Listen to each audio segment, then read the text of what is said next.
Bulletin की शुरुआत करते हैं बड़े खबर के साथ। और बड़े खबर मगरबी बंगाल से, जहां पर हुमायूं कबीर आज अपनी पार्टी लॉन्च करने वाले हैं। बंगाल की तमाम सीटों पर कर चुके हैं चुनाव लड़ने का ऐलान।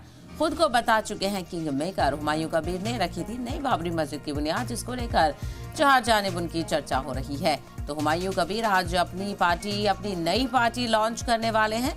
बताते चले कि बंगाल की तमाम सीटों पर चुनाव लड़ने का ऐलान उनकी तरफ से किया जा चुका है और खुद को वो किंग मेकर बता चुके हैं।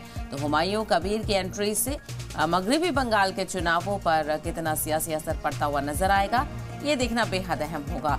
तो हुमायूं कबीर पहले ही चर्चा में है, चूंकि नई बाबरी मस्जिद की नींव वो रख चुके हैं। तो हुमायूं कबीर ने रखी थी नई बाबरी मस्जिद की बुनियाद, और इसी को लेकर मुल्क भर में नई बाबरी मस्जिद को लेकर चर्चाएं तेज हैं। तो वहीं ऐसे में आज हुमायूं कबीर अपनी नई पार्टी लॉन्च करने वाले हैं और उसी नई पार्टी की बुनियाद पर बंगाल की तमाम सीटों पर वो चुनाव लड़ने का इरादा रख रहे हैं। तो चुनाव लड़ने का ऐलान वो पहले ही कर चुके हैं और आज अपनी नई पार्टी का भी ऐलान वो करेंगे।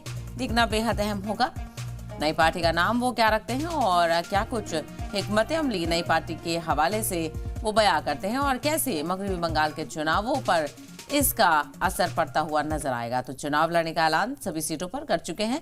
इसके अलावा खुद को किंग मेकर बता चुके हैं हुमायूं कबीर। पहले ही वो चर्चा है नई बाबरी की नींव को लेकर। तो हुमायूं कबीर ने नई बाबरी मस्जिद की बुनियाद रखी थी।